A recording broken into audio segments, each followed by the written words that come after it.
Are we ready? Absolutely ready. Oh, yeah. There are no absolutes. Not in this world. Not here. John Peckman Podcast, Connecticut Valley School of Music and Dance, beautiful downtown Portland, Connecticut. Come over the bridge, go through one set of lights, pull a Yui, park in front of the store with the red neon light. Have your own podcast. Dave will tell you how at the very end. Like and subscribe, hit the bell. Come on here, be on the show with me. We have, what do we call this?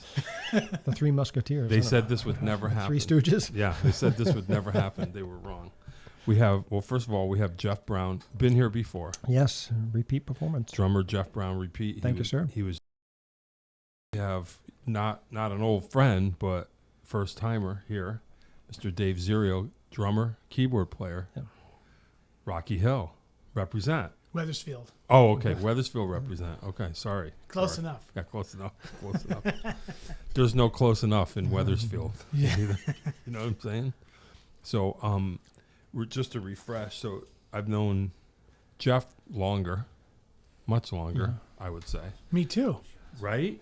You know what I'm saying? We were just discussing how far back Dave and I go, but Well, yeah. So basically, I would say maybe this centers around creative music of Weathersfield, right? yeah, for sure. It's kind of how it all began.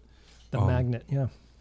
You know, so Geoff worked there, the best drum store in the universe, where everybody ended up there because that was the place to be. That was the hub. That was the hub. Yep. And Geoff was one of the spokes of the hub of the wheel of the thing. And then how does Dave come in? Oh, I walked into creative, I think the first time. I'm trying to remember now. It's a little fuzzy. It was either 1993 or 1994 for my first drum lesson with Frank Jagir, who I studied with there for quite a few years. And Mark and Geoff were... Yeah. How old were you at the time? 6 or 7. Whoa. So yeah, we're saying so, right? So Whoa. I've known Geoff for about 30 years, Wow. which is basically my whole life. That's crazy. Which is crazy. Wow. Seen the whole process. Yeah. Yeah. Could you play it at all? Or was that it? That was the beginning? That was the beginning. That was Wow. the beginning. I think maybe I had figured out one or two little things at home. Why drums? Did you start drums first? I started before keys? piano first. Okay. I started piano first, and around that time when I first started my, that was also when Billy Joel put out his last original album, Right. River of Dreams, and my Right. parents took me and my brother to see that show at the Civic Center. Oh, boy. So that was the kind of the same way Billy Joel says he had his Beatles on Ed Sullivan moment. Yeah. That was my moment as a kid, seeing, the piano spinning with Angry Young Man. Yeah, yeah. And then I saw Liberty DeVito play drums, and I said, There I you go. think I probably must also figure that out. Yeah, I got to someday. figure that out. Yeah. And then why not both? Why not both? Yeah, you're like, I'll do both. Yeah. Were you somewhat accomplished on keyboards before you got into drums, or were you starting formally, or just? I started the year before. Okay. So I'm thinking it was 94 then. I think I started piano when I was 6. So that was 93. That was with Mike Maynella at Ray D. Champlain's store, Music Exchange on the Berlin Turnpike. I don't know if I remember that place. I think it was kind of near where the bowling alley is. Yeah. Still. Yeah, that's when Creative Strings had moved out of the Creative Music umbrella in Weathersfield, and Ray set up the guitar shop Right. out in the Berlin Turnpike. Yeah, I think I remember. Yeah. Far out. Good times. Yeah, Dave used to come in the shop, and myself. You can't talk about creative music without mentioning Mark Carter. So Right. me and Mark were there, and Dave was coming in, bouncing off the walls with all the energy in the world. Oh yeah. And we just took him under our wings, and we loved his energy, and he loved the vibe of the shop. And Cool. That's it. Well, I figured out how to kill his energy. Point a camera at him. okay. What's that joke? Oh God. So you kind of developed both drums and keyboards. It was a parallel for a Yeah. long time. I took piano lessons from 6 to 12, and I think I took lessons with Frank from 7 to 13 or 14, And then when I got to high school, like I started playing in some bands, and a light went off in my head, and I was like, why don't you take a break and maybe just try to figure out some stuff on your own for a while? But I actually went back and forth for a few years taking lessons with Frank. Sometimes I would just ask him, like, hey, can I have a couple lessons? I want to work on this one thing. Yeah. But after about 14, I stopped taking private lessons until I went back to college for music stuff. And then you guys crossed paths professionally for the first time. I think through Pitchell, right? Yep. The Geoff Pitchell gig. Yeah, him and my dad are great friends, and my dad was one of the guys that was helping him out with some record stuff. Sure. Back in those days. Sure. And Geoff also such a sweetheart to me over the years, always willing to answer questions and impart Geoff-ly wisdom. Yeah, right. So you were playing drums with Geoff Pitchell at the time, and you were playing keyboards on that gig. You did some gigs with them. We did play a few times. Yeah, we did. I remember one in particular. I forget when it was, but we had a drive together. Yeah. To Massachusetts. That was when it began. Yeah, we realized we were both motor mouths. And it was like this was going to work out fine. Geoff said to me, he said, "Just beware if you're going to ride with John, you're going to listen to his music." Oh yeah, sorry. And I said, "We'll see about that." Yeah, right. And it turned out it matched up. Yeah. So it was like, okay, yeah, this is cool. Absolutely. This works out. Yeah.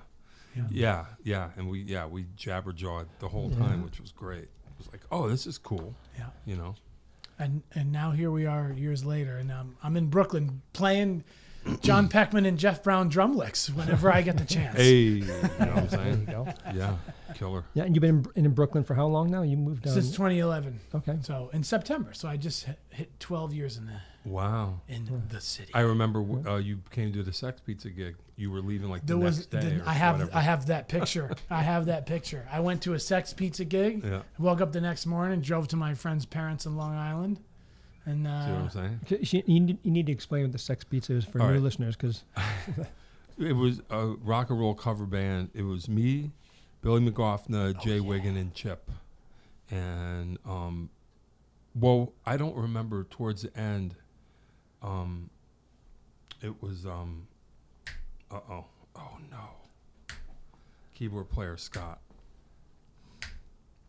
Oh no. Anyway, do we have the keys? I don't think so. Okay, all right, leave it at that. Oh man, that's not good. I forgot. But yeah, rock and roll cover band, and I don't know. You were still around. I don't know how you got. How did you? It was just because of me. Did you know Billy yet? I knew Billy. Okay. I knew Billy from Matt Ziner Band. Oh, okay. So it was inevitable. It was inevitable. It was inevitable. Yeah, that was another connecting element of the circle. So with Dave living in New York and Billy McGoffin was living in New York. Right. You guys were Billy, spending time together, and you guys were doing some playing together, collaborating. It was crazy. Yeah, Billy, I forget how many years ago, sent me a message through Instagram, and it went to my Instagram junk mail, hidden whatever the hell messages. Mm-hmm. So I didn't see it for a month. But of course, it's a real message. So I finally was in the depths of Instagram, and I saw it, and I was like, oh my God, Billy hit me up. He said, hey man, I'm doing some stuff down here. What are you up to? I was like, oh my God, here's my number. Give me a call. Let's do this. Yeah. Right away. Yeah. Yeah. Scott Wattell, for Christ's sake. I can't believe I forgot. There you go. Awful. Yeah. Well, I'm getting old. I think it's happening. Anyway, sorry, that was the keyboard player. Oh, yeah. Okay. Yeah, man. Right towards the end. So, wait, what were you saying? I was busy looking it up, trying to redeem myself. Just reviewing the Billy McGoffin connection. Right. And completing the circle. So, right. Yeah. So now I've played a little bit with you. I played a little bit with Billy. You're next. Yeah. Okay. Oh boy. Yeah, there you go. Someday. Yeah. So do you wake up on any given day and decide what you're going to play? Keys or drums? How does that work? I still haven't figured that one out, to be honest. And people ask me, what do you think you're better at? What do you like more? And the analogy I came up with when I was a teenager was, it's like, well, you can only go so long without food, and you can only go so long without water. Right. Right. And I haven't quite you technically need water, I guess, first. Watermelon. Watermelon. Yeah, there you go. Combine the Water buffalo. Yeah. So, yeah, I think it depends on what I'm listening to and like what's inspiring me, what I want to work on. You know? Cool. That's cool. Are your tastes different in drummers versus are they different musical worlds to you? They can be. Yeah, you know what I mean? But oftentimes it's like one kind of feeds the other in that regard, because like I'll find a band or somebody will recommend a band to me and check out this keyboard player. And then I'll come back and be like, yeah, dude, but the drummer? Oh, right. Like that happens often. Yeah. And even from a young age, Dave always had musical sensibilities and curiosities of someone much older than what he was. You were always into like the progressive rock in the 70s. Oh, yeah, that was... Even when you were very young, you were immersed in that, right? Yeah. Yeah, that was my... The only 6-year-old prog had. Right. Imagine. Well, I didn't get there till a little bit later, but I had my parents' small but wonderful record collection, and that was the beginning of the Beatles and Billy Joel and Elton John and some jazz stuff that my mom had that I got hip to when I was really little. Yeah. And then I moved across town when I was 12. Oh, okay. And my new best friend's dad was like, "Oh, you're a musician? I got all these records upstairs. I don't want to take them." And there, all of a sudden it was Steely Dan, Pink Floyd, Led Zeppelin, Yes, Jeff Beck. And I was like, what here you go. on earth is this? So a whole different thing. Yeah. And then you had a background in music production, right? Because you went to Boston. You were in school. Yep. So after high school, I went to the Hartford Conservatory. I did the 2-year program That's there. Right. Doing drums or piano? That was piano. It was music pedagogy. Yeah. Okay. Nice. In piano. I took some cool drum classes there also, but mostly piano. And then I graduated from there and was working around Connecticut doing some gigs. And I went back to school in Boston at the New England Institute of Art. That's why I got associates in audio. Oh, that's cool. Yeah. I didn't know that. Yep. So that's why I had my audio hat on really tight when I first moved to the city. Oh, I see. Yeah. So you're like doing that. So you had a home setup. Yep. A rig. Home setup. Yep. I got new neighbors the past couple of years above me. And I just said, let's do a social experiment since I have some seniority here. So I've graduated from playing an electronic drum set loud to playing real drums less loud. And awesome. Yeah. Yeah. And it's the same difference probably. Kinda. Right? Yeah. For those who know these artists, I can't play at a Foo Fighters level, but I can play at a Wolfpack level. Sure. And who doesn't want that, right? Right. Yeah, that's cool. Yeah. I know what you mean. Yeah. Yeah, it's funny, but like we bought a house for the first time in like the last few years, and I have a setup. I have my drums set up in my studio, and I'm like, I feel like I'm a kid again. I'm like, I can just play when I want to. Yeah. Now, neighbors are cool. I just said, if it really bugs you. But I'm like, oh, I remember this. Yeah. Where you could just play. I had the first 6 months I had my drums set up in my apartment in New York. It was that level of just excitement again. Yeah. I mean, I've had the same drum set now for almost 25 years. Got it from Jeff, right? There you go. And they're always with me, but they've been in cases for so long because, you're in New York, you're playing house kits and whatever and all that stuff. And when I first set them up, it was like a renaissance of sorts. I would play, and then it would get late at night when I couldn't play anymore. I would just sit and look at them like, fine. Oh man, I know it's so weird. I remember it means nothing. When we moved, I can't remember what happened. All right, we moved. I was playing fewer gigs. I wasn't playing a whole lot. And we went to move. We're in the process of moving. And I rented a storage space for a while just to kind of, move stuff around. And I took my drums out of my car for the first time ever. Like I didn't have anywhere for them to be. They were always in the car with me, whether I was playing a gig or not. And it was the weirdest thing. I'll never forget. It was sad. Like I put them in the storage space, and I put them in there, and I was just like, bye. You know what I mean? Like it was weird. I was like, you gonna be okay? Yeah. Like bye, because I didn't realize I didn't have anywhere else to put them, so I just left them in the car. It was weird to leave them behind. Yeah. I was like, see ya. Like an unattended pet. Yeah, it was weird. I never had that feeling before. I'm over it now. Yeah. And now we have a garage, so I can visit them. Yeah. But yeah, it was weird. Then when I had a gig, I would have to go to the storage space Right. and get them out. But it Oh, was yeah. it was so weird. I realized, yeah, I've never taken them out of the car, since I started gigging. Oh wow. Weird. Like, bye. Anyway. All right, then what? Oh What? man. and then 12 years of being in the city, which is Yeah, right. oh boy. Yeah. Yeah. Good, Still there. bad? Yeah, good. Yeah. Okay, cool. You live somewhere long enough, and some of the glamour, I mean, it's like George Carlin when he talks about pigeons. It's an old bit. No. He's like, yeah, pigeons. Probably when they first moved to the city, they had a whistle, a beautiful whistle. And Yeah, then, yeah. They go. Oh, right. A couple of years in the city, their song got stuck in their throat. Right. Oh, right, right. Yeah. Yeah, they're just like, Yeah. yeah. Yeah. But no, it's mostly been awesome. I mean, it's a place I wanted to go since I was really little. My mom used to take me there all the time. Oh, okay. We saw shows, and I have a cousin who works in the comedy business in New York. Cool. Used to, when I was old enough, I would go to Caroline's where he worked for many years. And yeah, it's the line. It's the line from Signals. What's the song? Rush. What's the line? Like moths were drawn to the city or whatever. Oh, yeah, Same yeah. old. Yeah. So what was? Didn't you say the first gig you did with Jeff Pitchell and John, was that the one you were talking about at the? That wasn't the I guess don't one remember. of the first ones then. I don't think that was the first time I ever played or sat in with Jeff. But one of the first gigs was BB King's Yeah. in New York with you guys. Oh, really? Yeah. I don't know if was I on that? That was Mark Greenberg. Oh, I'm sorry. Oh, Okay. Played right. drums Okay. on that gig. Okay. Far out. But anytime in Connecticut or the Yeah, yeah, Massachusetts ones, we Yep. were together. Yeah. Yep. Far out.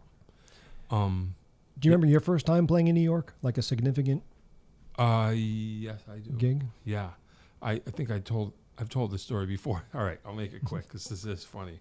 Yes, I think the first time that I recall playing in New York City, I was in the K-Man band who played at the China Club. Okay, this was a big deal. Yeah. Big, it's going to be a showcase. Right. Like it's going to be and Everything in New York was always a showcase. Oh, right? everything, yeah. And it sucked. We went, had to load in, the whole thing. And we played. You'll notice I'm not famous. So whatever was supposed to happen didn't happen that night. But we got done playing. Nobody cared. And I was loading my gear out of the crowded. Now it's later, so now people are rolling in. And I'm moving through the crowd with a load of my drums. And I almost knock over Paul Stanley and Alice Cooper are there standing there together talking. And I'm like, well, like I'm just like, Excuse me, this- gentlemen, excuse I me. said, this is Musician coming through. this is so crazy. Yeah. And I actually, I kind of dropped my stuff and I said hi. And they were totally cool. I just said, I have to say hi, I'm sorry. Yeah, I never heard the story before. Really? Yeah. Yeah, and they were, Paul Stanley shook my hand. Hey, nice to meet you. And I told Alice Cooper I was so scared. My sister used to play your records, and I would get so scared. And she's like, "Oh, good, yeah, nice to meet you." And that was it. But I remember I went home. You weren't scared of his fame. You were scared of his musical character when you were a kid. Oh my Was that- God! Yeah, my older sister used to. Yeah, Dead Babies. Yeah. I couldn't stand it. But yeah, first time I played in New York, met Paul Stanley and Alice Cooper, right like that. And what were they doing there?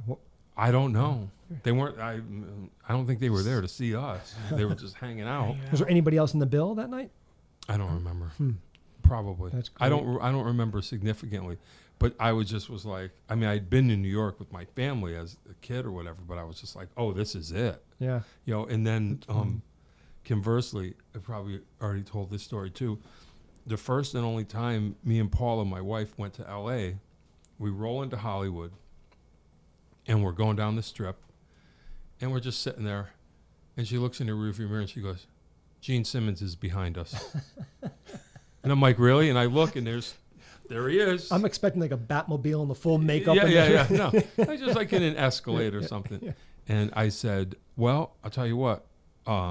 He lives on Benedict Canyon, so, let's keep going. And if he makes a right on Benedict, we'll know that's him. And Sure enough. he did. And I was like, yeah, that's him. Going home. It was just funny. Like we were in Hollywood for like 5 minutes. And there's Gene Simmons. There's Gene Simmons. Oh, That's anyway. okay. So that's a nice segue into the Kiss connection. Oh boy. Okay. So what I love, one of the things about this podcast is that I'm because I grew up huge Kiss fan. Oh, okay. Yeah, sure. And there's this strange divide, and like there's a generational gap in people that you have on and different musicians of a certain age.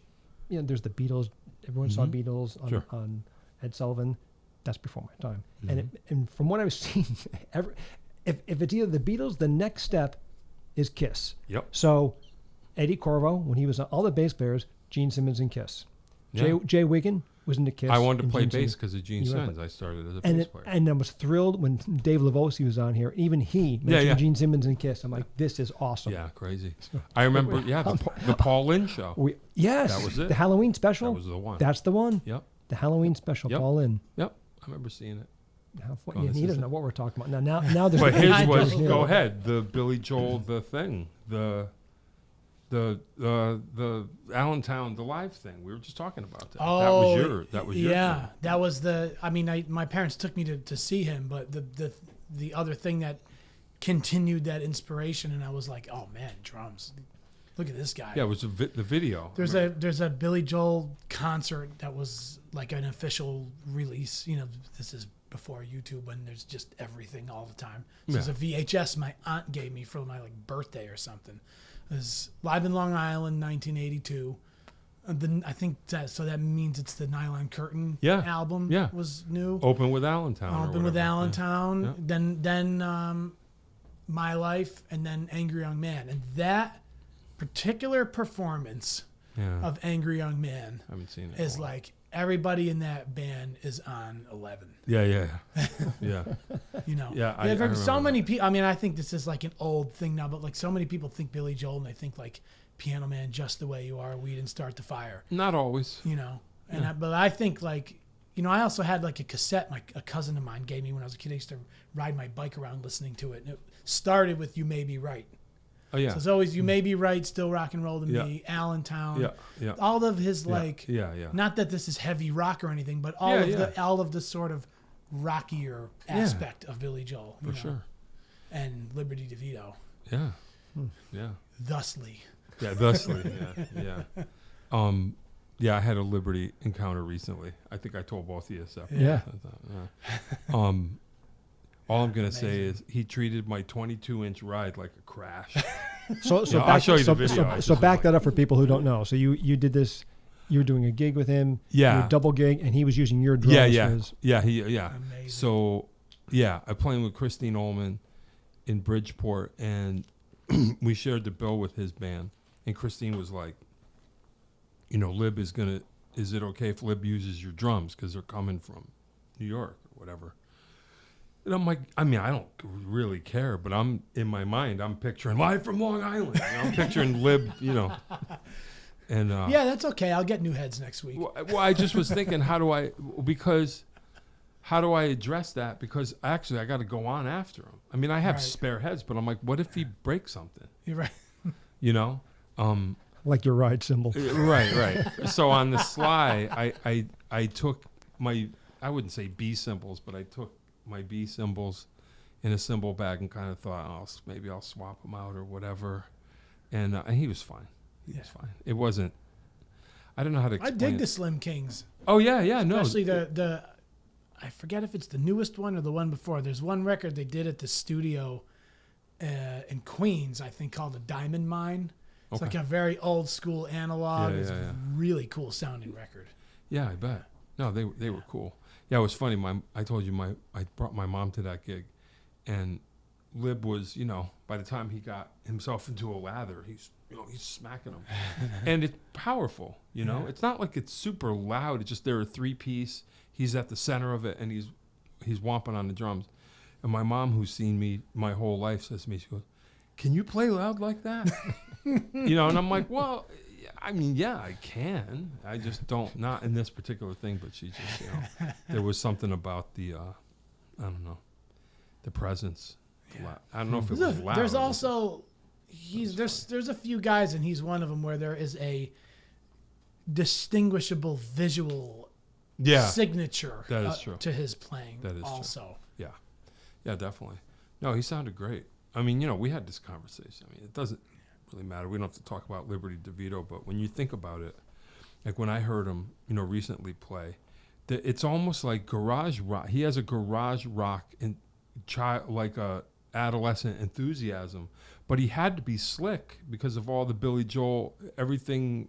He went with him through 52nd Street and all that stuff, and came up with the goods. Very tight arrangements. You know what I mean, though. He had to be sophisticated when it was time to be, and then he had to be rocking when it was time to be, and then play. It's like a cool combination. He's not as slick as Steve Gadd, but he gave it a whack. And it's kind of demanding. But I also think don't some know. drummers would be like, "Nah, I don't know. What do I do with this?" Mm-hmm. He went right at it. That's just one of those things, though, right? It's like, on one hand, wouldn't you like to hear Steve Gadd play like anything and everything? But also, like, we know what Liberty DeVito sounds like with Billy Joel. Right. Would you want Steve Gadd instead? No. I don't think so. No. Yeah. No. So it's It's funny. You know? Funny thing. What are you up to, Geoff Brown? Most recently, me with my drum corps. Oh yeah, right. So, and I had a cool experience this past summer where I was teaching. There's a fife, and so I'll back up a bit. So, Connecticut is very rich in the center of the traditional fife and drum scene. So there's it's called the Company of Fife and Drummers is an organization and a museum that's in Ironton, which is a part of Essex, Connecticut. Sure. If anyone wants to go there, they have an amazing collection of drums and uniforms and pictures and documenting the Connecticut fife and drum scene for well over 100 years. And they're one of the main kind of organized, kind of focal organizations to help perpetuate and keep the tradition alive.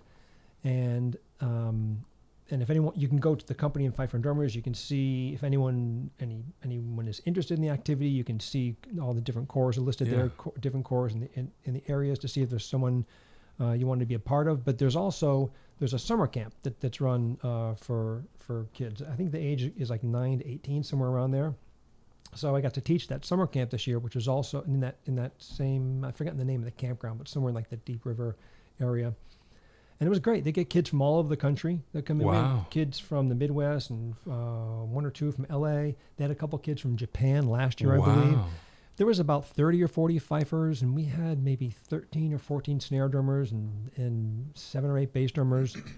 It was great. How do they hear about it all around the world? That's a good question. I don't, there's a strong fife and drum tradition in Connecticut and New York and Massachusetts. There are a few, there's a corps out in the West Coast. There's some in the Midwest. There's a couple here and there. And somehow these kids get exposed to it, and they're just aware of, I think, that the fact that this is a kind of center of that activity. Yeah, that's kind of cool. And that was through, so I work closely with Jim Clark, who is the director of the Connecticut Valley Field Music, they practice right up here in Marlborough. They're from the East Hampton, Marlborough area. And he was the music director this year for the camp, so he brought me in to do some teaching. And it was great. And these kids were just amazing. They to see, I was so encouraged by the fact that and I think we spoke about some of this, but in this day and age of distractions and digital media and cell phones and everything we hear, and we see it in day-to-day lives, but everything we hear about like the younger generation, these kids were so focused. There was no distraction. They were calm and into it, and we had long rehearsals, and the attention span they were right there. There was never even a hint of like the wandering minds or just or they were impatient or distracted. I was really, really impressed by that. And it was so cool to see the progress, like from day to day, like how much better they'd get. And what's the goal? Is there a performance? So there's two, they call them the musters, the two big performance events. There's a few that happen in the year, but the two big ones, there's one in Deep River and there's one in Westbrook, Connecticut. Okay. So they were all culminating for the Deep River muster, and they performed at that, and that's like a 2 or 3 day event. That corps from all over come and perform there, and there's a parade beforehand, and there's what they call the Tattoo, which is like a concert on the Friday night, which usually 4 or 5 chorus will do performances, and the main muster is on the Saturday, and that's led by a parade, and there's dozens and dozens of chorus that just kind of perform all day long. So Yeah. they were they were leading up to a performance at the Deep River Muster. So. Is it a competition or just No, it's just there's no competition. It's kind of just do your thing? strictly performance. Yeah. Wow. Do they know what happened? The camera ran out? Yeah, it resets. Oh, boy. It's back on. Oh, no. What are we going to do? A still? We'll figure it out. I'll send you something. Yeah, okay. All right. That's Dave Zerio. He looks more handsome than he did before, earlier. Do they know, so you're learning pieces, Yeah. and so So- they so- know how to play when they show up? Yeah, so they're all sent music ahead of time to learn. Okay. Okay. There's like an audition process. They send in like audition see. tapes, and they're given. I think they're given all the music pretty much to learn before they get there, so they have some idea of what to expect. Okay. And there's a bit of a screening process, so you kind of have an idea of the level that everyone's at.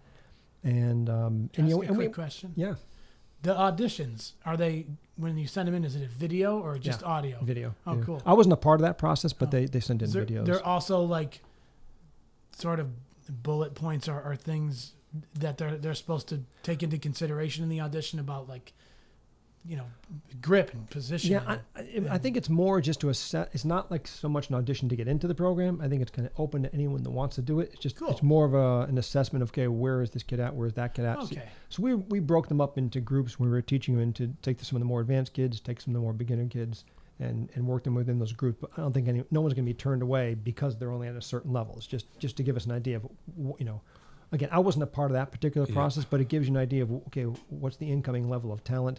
What are we looking at here? And there were some pieces that were just for the more advanced kids, and some that everyone was doing. You want to get as many people doing as much as possible. But yeah, it's great to see that tradition is still alive, and there's younger kids interested in it. Very cool. It's fantastic. That's pretty cool. So yeah, I mean, Was that your first time? it's my first time teaching at that camp. Yeah.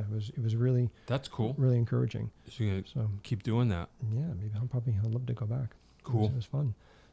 That's wild. Yeah, it's a really, really rich tradition of fife and drum in Connecticut. That goes back 100 years or so, and there's also what a lot of people are unaware of. A lot of the rudimental drumming originates in Switzerland. So there's a kind of sister relationship between chorus in Connecticut and chorus in Switzerland. And there's a big annual drum festival in Basel, Switzerland, and a lot of the Connecticut chorus go over there. A lot of the Swiss drummers and the fifers, they'll come over here. So there's a thing. So yeah, there's a really, really nice connection between those two communities, keeping this tradition alive. That's pretty cool. Yeah, it's very, very positive. They just had the Westbrook muster was just a couple weeks ago, and there was some musicians from Switzerland came over to that. So it's very cool. Far Very out. cool. And you can see when you go to like these bigger events, you're going to see the best fife and drum corps in the world are right here. Wow. Right here. I mean, Imagine it's that. not for that tradition. It's not going to get any better than what you're seeing here. And what was also nice this year, there's what they have. The U.S. Army Old Guard is the ceremonial fife and drum and also bugles. They're based in D.C. and they'll perform. They do concerts and events and ceremonial events. And there's a large tradition of that people come from Connecticut. So a lot of those guys and women will start in the Connecticut scene. They'll get recruited into the Old Guard, and when they retire from the Army, they come back and play. And Yeah, that's cool. They performed. The Army Old Guard was there performing at Westbrook, and then they had a moment where they had alumni come out. And I was surprised how many people were coming out of the woodwork from different corps, stepping up, people that had been there. So it's really this is the center of that activity. Who knew? The people who grew up around here, they might see a fife and drum corps in a parade and just they're used to it and don't think much of it. They don't realize. You're not going to see that in other parts of the country at this level of playing. It's really And you're part of it. yeah. That's yeah. cool. So Hey, man. It's pretty wild. When you going to Switzerland? Right? Yeah, maybe next year, whenever the next event is. That'll But I haven't done that yet. I would love to do that. Why not? And so, but I work with Jim. I get together usually. Jim Clark and I play. But actually, we would have been tonight, but I had to cancel because of this. But we get together and work on drumming and work on some of the more advanced stuff. And I got to perform with him at another organization that people should know about is USARD, which is the United States Association of Rudimental Drummers, and they have an annual convention. and that was up in just outside Providence. This was back in, I forgot, March or April, something like that. And it was great. My first time being to that convention. And it's just all different styles of rudimental drumming. The old guard was there performing. There was fife drummers. There was drum set players. The Yukon marching band was there. A lot of different styles, but still within the rudimental context. And I had a great time playing up there and getting to perform at a really high level of rudimental drumming with Jim Clark and in front of a really, informed kind of audience. Yeah, right. And that convention moves around. It's been in Pennsylvania before. There's talk of it maybe being in DC next year. But if anyone is interested in that at all, you can look them up. USARD, United States Association of Rudimental Drummers. There's some great resources there, and it's they're keeping the tradition alive. So that's pretty cool. Yeah. Got to do it. Yeah. Yeah. Do you know all your rudiments? I don't. No? I'm with you, Bob. Yeah. There were only 13 last I checked. There's more now, right? Yeah. Is there? Yeah. Well, yeah. Went from Kinda to 26 and then 40, and the hybrid. I never worried about the count or how many rudiments there were. I only have to learn them because, like sometimes kids will, to distract me, they'll see the poster. Yeah. They'll go, play a triple Radamacue. Okay. So I'll learn it. Just go there. There it is. Because they just think the hardest, the last one is the hardest. Play a triple paradiddle. It's like reading the bottom of an eye chart. Yeah. I'm like, that's not. So yeah, I learn them just to settle it. Yeah. They'll go play. Okay. All right. Yeah. Here. Yeah, okay. Good. Let's move on. So it's like rudiments by default. Yeah. At least. Talk to me more about flams and paradiddles in 50 ways. Yeah. Right. Yeah. Exactly. Did you check out Gadamants yet? Did you hear about that? I haven't seen that yet. Steve Gadd. I heard of it. Yeah. I think I heard familiar with it, but I haven't. Yeah. He has like a book. He has a thing. It was interesting. Did you hear that? He said during lockdowns, he kind of got back into rudiments, and then, which is kind of cool. Because how much drums I played during lockdowns, 0. You know what I mean? Like I guess there's some people he just like got back into it and developed some sort of system. Yeah, he was kind of reviving it because he comes from That's that. cool. He grew up in that drum corps background himself in Rochester, New York. And, How about that? Again, that's that regional New York, New Jersey. Drum corps was huge. Crazy. Back then, every town used to have a drum corps. Mm. I mean, and especially like up and down, like from that in Connecticut, Deep River, Moodus, all these towns. It was a very, very strong tradition there. Geoff, what was the drum line that you and Mr. Dion were both involved in? Who was for some of those people out there, my high school band director, Dave Dion, was also a killing drummer From Wethersfield. I forget what town he's from, but he taught in Wethersfield he was for a from Southington. long time. Drummer and a mallet player. When I knew him originally, his like vibraphone, his main instrument was vibraphone, and that was with the Connecticut Hurricanes, which was a senior drum and bugle corps. That's right. And I was teaching there in '87, and Dave was in the line. Dave was playing snare drum in the line, but he was also running some high school programs himself, some very, very successful programs, and then he was your band director at. I had him in Wethersfield 7th High School? grade, and when I went to 8th grade, he went to the high school. So I had Dave Raposo, also a really cool Connecticut guy, was my teacher in 8th grade, but then all 4 years of high school, and I did 4 years of marching band with Mr. Dion, who was always a little bit extra tough on the drummers. Oh, really? Like we talked about this last time, how great it is, how lucky, like I always have a drummer who was a band director in junior high school. Oh, wow. It makes all the difference in the world. So having Dave Dion as a drummer as a band director is huge for drummers. Yeah, I didn't know. And this comes full circle to someone else you had on recently. So I played, this goes back, so this must have been the late 80s. Dave Dion was he was playing vibraphone. He was doing his senior recital at Eastern Connecticut, and he hired me to play drums. So he's doing this fusion band, and there's like a fusion arrangement, a Firebird suite. I have a cassette of this performance somewhere still, but I was on drums and on bass. I think didn't you just have? Was it Was it Dave Smith? Dave Anderson. Dave Anderson. So, yeah. Didn't you just have him on? Yeah. Yeah. He was the bass player in that. Oh, gig. really? Yeah. That's funny. Yeah. He was the bass player Yeah, in he that was here gig. last week. Yeah. That's funny. Yeah. Yeah. I think Dave Smith was. I think he was actually the percussion director at the school at the time. That's something like that. So. Yeah. So yeah, that circle is. Hey, man. It's all going to end up here Yeah. on the John Peckman podcast eventually. Killer. So what are you doing down there in Brooklyn? You playing? What are you Oh doing? man, a little bit more playing these days. Yeah, the obviously the lockdown, COVID, all that affected everybody so course. very much. Yeah. Spent a lot of time at home within the boundaries of 500 square feet. But, Yeah. but I did it.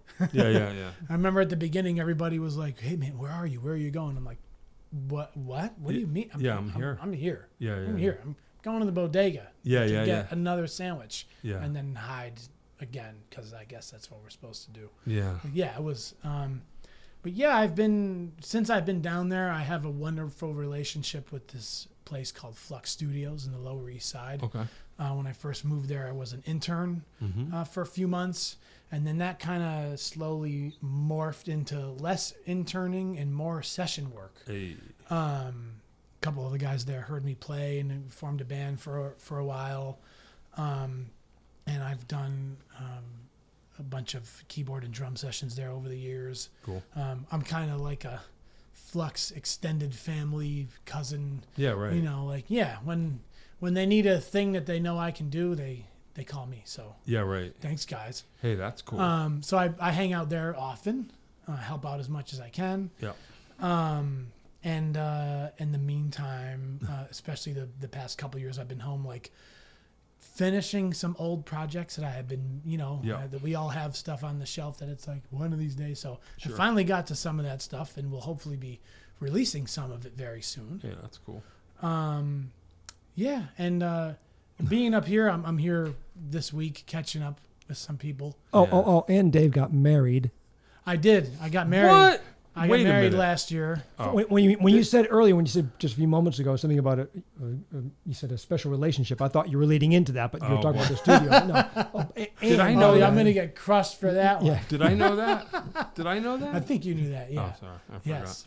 The Yeah. wonderful, I don't amazing. believe in love. So I forget whenever anyone mentions something like that. Okay, it goes right next. out of my head. God, Yes. it's like, I whatever. married my Hey. my I do wonderful, remember. amazing Sam, Hey. who I met on 14th Street when we were both working on the same block. Hey. No, Very unexpected thing to happen in a place like that. How But about that? Here we are 10 years later and Hey. married almost a year. Whoa. Yeah, when was your wedding? It was This is last year in October. October. Yeah, so almost a year. Yeah. Hey, that's heavy. And, yeah. And I set up the drums and we're still married. Yeah, right. The right, real yeah. ones. Yeah, that's how you know. Oh man. Do you not to She's in a African safari with her mom right now. That's right. And so I'm in a Connecticut drum safari. Almost as good. You need different vaccinations for this. I'm going to tell you right now. It's a whole different game. Which is more dangerous? Yeah, right. Yeah, exactly. I don't know. You don't have to. I'm just trying to think of things that might be interesting. I thought was funny. At Flux, the Paul McCartney story. Do you want to tell that or? Oh, It's kind of sure. funny. Yeah. Because I've told that story to people. Oh, man. Oh man, you got to hear this. Oh God, yeah. I time will go by where I don't think about that. Yeah, right. And then someone like right now will remind me of it, and Yeah, I'm yeah. kind of like flipping out all over again that it happened. Yeah, right. Like right. it was wild. There is a gentleman. There's a producer, David Kahn, who's worked with Paul for many years. I've met him a bunch of times. He's a super nice guy, and he's also hilarious. Oh really? And he came to Flux to rent out a room a few years ago, and he's been there ever since. He's been there, I don't know, easily over 5 years now. Oh wow. And he's got a lot of cool clients. David's been in the business for a long Yeah, time. sure. He's done all kinds of cool stuff. Yep. I mean, as one would when Yep. they work with Paul. Oh yeah. So Paul ended up coming by one day, and it just so happened to be a day where I needed to swing by and get paid for something. Hey. So like perfect timing. So I was there, and it was like a little extra quiet around the studio. But Oh boy. Not because of that, just because it was not much going on not that much particular going on. day. Yeah.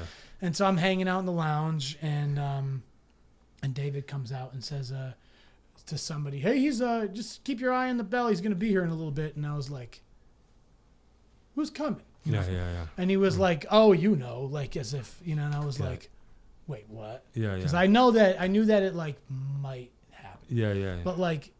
but the way it happened was so insanely unexpected. Like you would think that like somebody at that level like is gonna have this like, Right. They would sweep the like, place for bombs. Like, or yeah, that's what I'm something. saying. It would be like secret security or Yeah. whatever. No, the intercom rang and it was his voice. "Hey, I'm here to see David." And the intern went down to bring him upstairs, and there he was, right in the lobby, like this Wow. close. Yeah. I don't think I've heard this story. Oh yeah, there he was. Oh. It was me, an intern, one of the managers, I think, and Paul McCartney. And what was he there for? To work on something with David. I still don't know what it was. Yeah. It could have been something for one of his records. Who knows? And when was this again? April 2017. Yeah. Is there time for Dave's Foo Fighters story? Because you had your Dave Oh, Grohl yeah. story. Yeah. Do we have time for Dave's Foo Fighters studio story? Oh man. Go ahead. I don't have, remember it.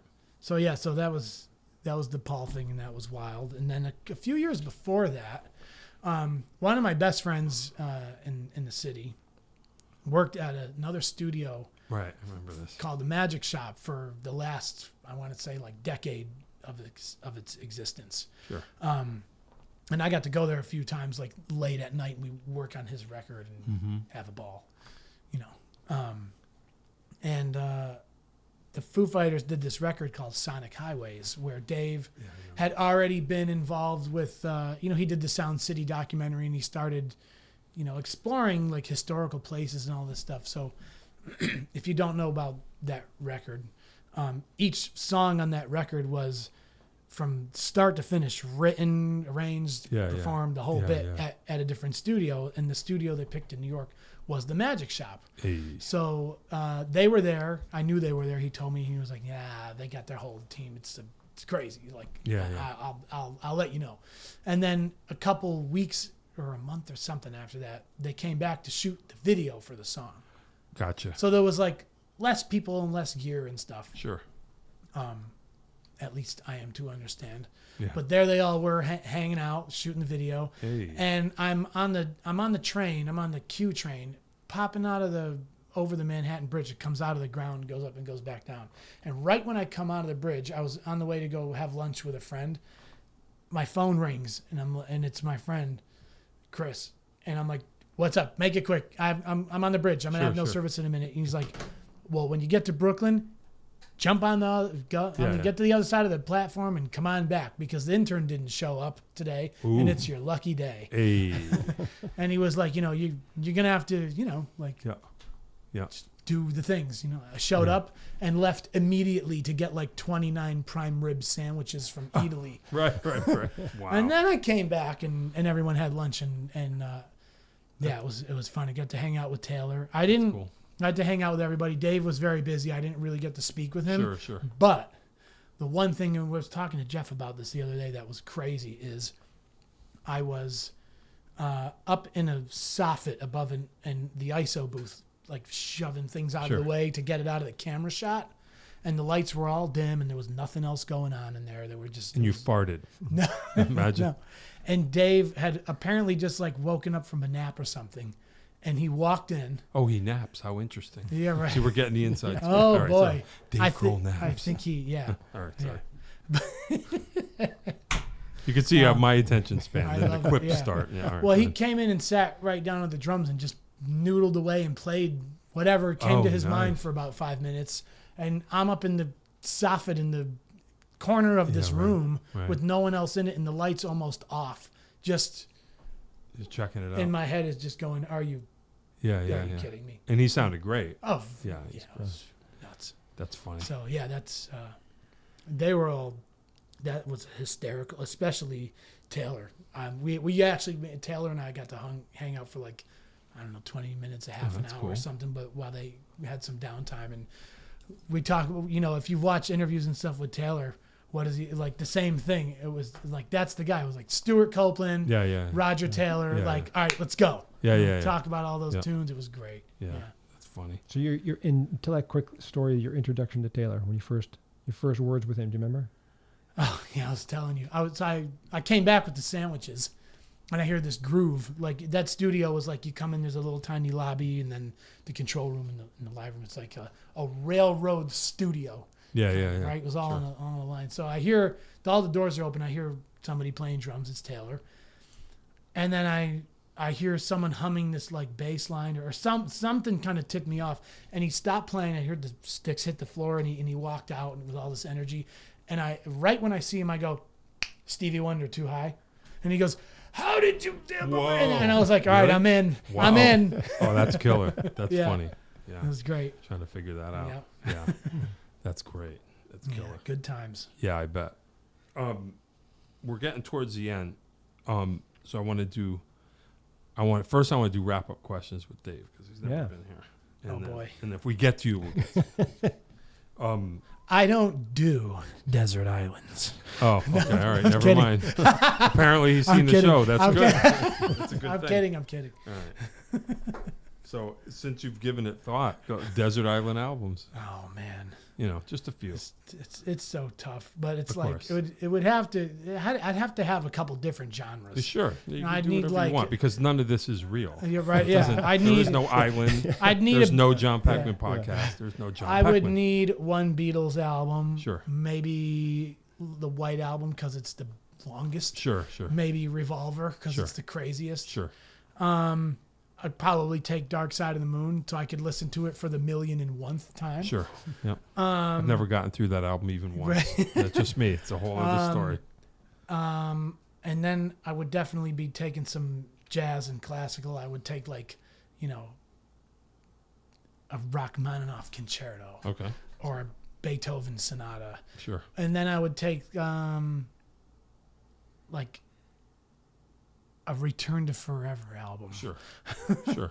How many is that? That Is that yeah. It's a big island. Yeah, Nothing's wrong you're with right. that's fine. Yeah. Yeah, those songs are long. Yeah, right. Right. Yeah. That would sum it It up. would need to be a bunch. Yeah. Yeah. No, I know. I hear you.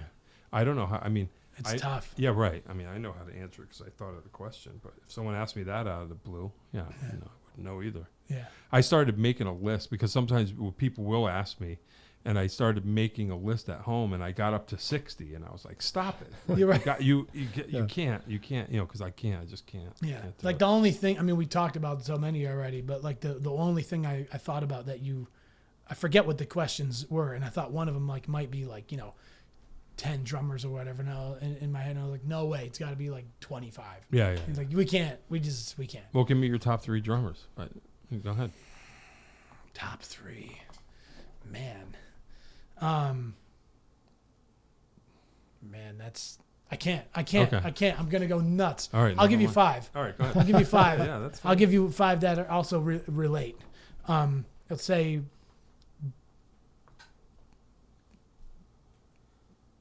Weckl, Sure. Dave Weckl. Sure. just in case. Yeah. Stuart Copeland, Yep. Bonham, Sure. John Bonham.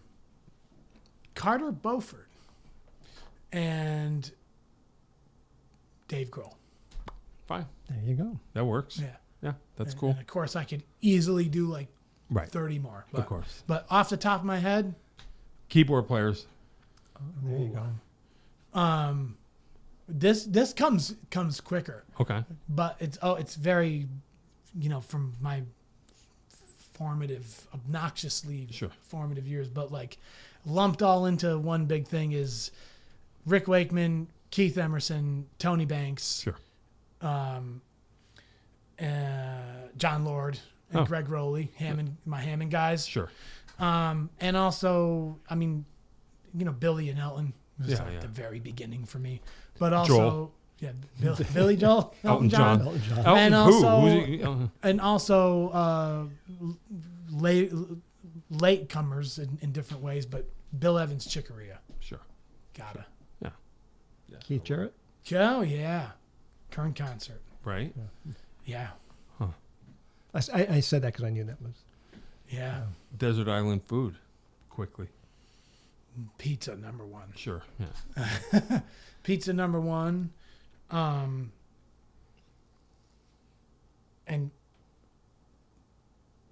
I would say, okay, pizza. Yeah. This, and a lot of people are going to hear this and laugh, and I can do the spiel if you want, or I can save it. But this particular pasta dish my grandmother used to make that I make now, that I make for everybody. So if you come over, I'll make it for you. Okay. Sushi. And what's it called? It's not. It doesn't have a name. It doesn't. I mean, if it had more ingredients, you might call it like a pasta puttanesca. It's a red sauce with tuna fish in it. But the way I make it is like not very much else in it. It's like a red sauce, but instead of it's a Zerio. it is a Zerio thing. It's a Northern Italian, Yeah. French hybrid. Yeah. Yeah. Come over. Yeah. I So for someone who straddled the barriers, the borders rather, the age-old question: Connecticut versus New York pizza. Oh yeah. And consider your answer carefully before. boy. Can I expound though on what I'm about to say? Briefly. Yeah. Okay. Because I'm actually going to repeat something that you said a long time ago that I so very much agree with. So number one, New York. Okay. And everyone's going to get mad, but whatever. Yeah. I'm not saying New Haven pizza is great. There's tons of good pizza in Connecticut, but I mean, there's the spots that are the spots in New York are just for me. Okay. That's Yeah. what I like. Amen. But something, I forget when you said this. It was in some other interview or something. I'm a fierce defender of Connecticut pizza. Let it be known. But go ahead. Why is pizza a competition, and why must we discriminate? I don't. That is part of the beauty of pizza. If there was I only one agree. kind of pizza, probably a lot less people would like it because it's pizza. Right. There's so many different kinds of pizza. Yes, I agree. And that's the strength of Connecticut. And when people talk about there's Connecticut lots pizza, they always say like New Haven. There's so much more to pizza than just. New Haven doesn't need me to defend it. It has its Sure, reputation. Yeah, But it's just great. in the Hartford area, anywhere central Connecticut, I can go 20, 30 minutes in any direction and get killer pizza. Every place is going to be different, and Yep. every place is going to be great. There are Yep. so many different varieties of great pizza. I think that's why it is what I think that's why this happens is that pizza is such an open-ended. It's like chili. Well, Yeah. what does that mean? Yeah. You know, everybody has their different versions of it, and pizza is like kind of wide open. So I mean, Yeah. I get it to decide like, oh, this is the best. Like, well, that's what you grew up with. I mean, Yeah. that's your spot. But it's Exactly. easy for You people know? to take for granted, I think, in Connecticut because there's so many options for good Yeah. pizza. You go other parts of the country, good I luck. see. You're not going to find that many, Yeah, right. a lot of varieties of great pizza. So Yeah, they're not having this conversation in Montana. Yeah. They're just Yeah. going, we have pizza Yeah, or we right. don't. Yeah. Yeah. Yeah. And honorable mention would be sushi, by the way. Okay. Yeah, okay. Yeah. You're on your own with that. But that's Fair cool. enough. Yeah. Fine. That happens. Yeah, no, it does. You want to recap yours real quick in 2 minutes? Sure. So, I'm sure but- you've thought about it. well, no. again. So the drummer thing. So the a guy that one of my favorite drummers, one of my most influential drummers, a guy that his name never comes up in drumming conversations, and I don't know why. James Bradley Jr.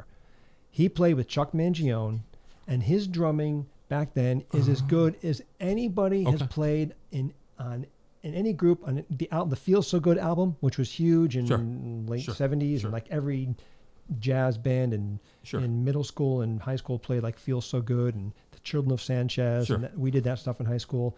We played every drum corps, did all that stuff because it was perfect for drum corps with Chuck Mangione playing a flugelhorn and he's another guy from Rochester that Steve Gadd grew up around. Okay. So that album, the Feel So Good album, and a couple others, James Bradley Jr. His playing on that is so. He had it all. He had a great time, great feel, great sound, great chops, super musical. There's a track that never comes up in conversations called The 11th Commandment on the last track on Feel So Good. And there's a drum solo on there that's just lights out We'll have as to good listen to as anything. You can take the greatest drummers in the world, all the guys that win the Regis polls, the guys that have been on the covers of all the magazines, No one could have played that track better. All right, He we'll just listen to absolutely it. kills on it. We'll So listen to it when we're done. James Bradley Jr. does not get enough. Okay. I don't know why he's not spoken of with the greats, because there was a period of time, a few years and a few albums with Chuck Mangione. That whole band was Charles Meeks on bass, Grant Geisman on guitar, Chris Vidala on saxophone. It was a young band, and they were killing. And James Bradley Jr. Love that guy's playing. Wow. Love All it. And right. and his name never comes up, and I don't know why.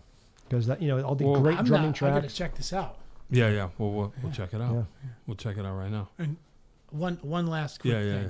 because most of the guys I mentioned are from back in the day. Sure. We all know. Sure. But I feel compelled to say that I think one keyboard player and one drummer who are happening right now, that are going to be remembered for Yeah. a long time. Yeah. Corey Henry, Lewis Cole. Oh, yeah, sure. Lewis Cole, I concur. The other guy I Oh, don't man. know, but yeah, Lewis Check him Cole. out. Oh, yeah, I will. Yeah, no, we will. Let's end this stupid show so we can hang out for real. Yeah, this is where the real hangouts begin. Yeah. Oh man. Wow. All John right. Peckman After Hours. Hey, Yeah. coming soon. Yeah, we'll figure that out. We'll figure that out. But yeah, Lewis Cole for sure. Oh, no, I man. hear you on that one. Yeah. Yeah. All right. Shout out to our boy Michael Cleary, who we Hey. hung out with before this. We introduced Dave to him. I ran into him randomly in Middletown. I'm surprised he didn't come And, bursting through the Yeah, door. we He could have. were I'm inviting gonna him look to. you up. This is your warning. But Yeah, he that set things in the proper mood and tone for I bet. for our arrival. So thank you, Michael Cleary, for that. It was great man. to see him. Yeah, for sure. All right. Well, you know what? We're going to get out of here.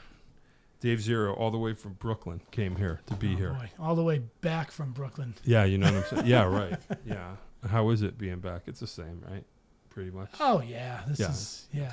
It is. Here what we it is. are. Yeah. Yeah. Yeah. If Geoff Brown's here, it's home. Come on. Right. You know what I'm saying? Yeah. All right. So Dave Zerio, Geoff Brown was here again.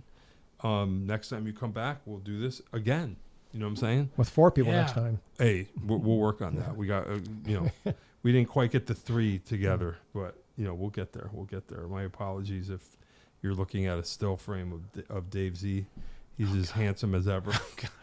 God. But anyway, I'm gonna go. Hey, thanks, boys and girls. Right? You ready? Here I go. Always a pleasure. Yeah. All right, yeah, we'll do this again. John Peckman Podcast, Connecticut Valley School of Music and Dance, beautiful downtown Portland. Come over the bridge, go through One Set of Lights, pull a U, you park in the street. Well, not in the street, you know what I mean, on the side of the building. Have your own podcast right here in our studio. Dave will tell you how. Like, subscribe, tell your friends.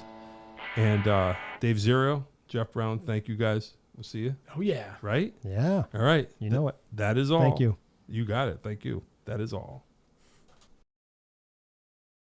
If you'd like to start your own podcast, give us a call at Connecticut Valley School of Music and Dance. Our professionally designed podcast space is here for all your recording needs. Rent out our studio to do interviews with up to 4 people, to record audiobooks, social media content, and all other recorded material. Our rentals include a private studio along with our professional-grade podcasting equipment, and we can customize your output to whatever your needs are. We also have green screen capabilities, which will expand to video capability if you so wish. So check us out here at convalley.net/podcast.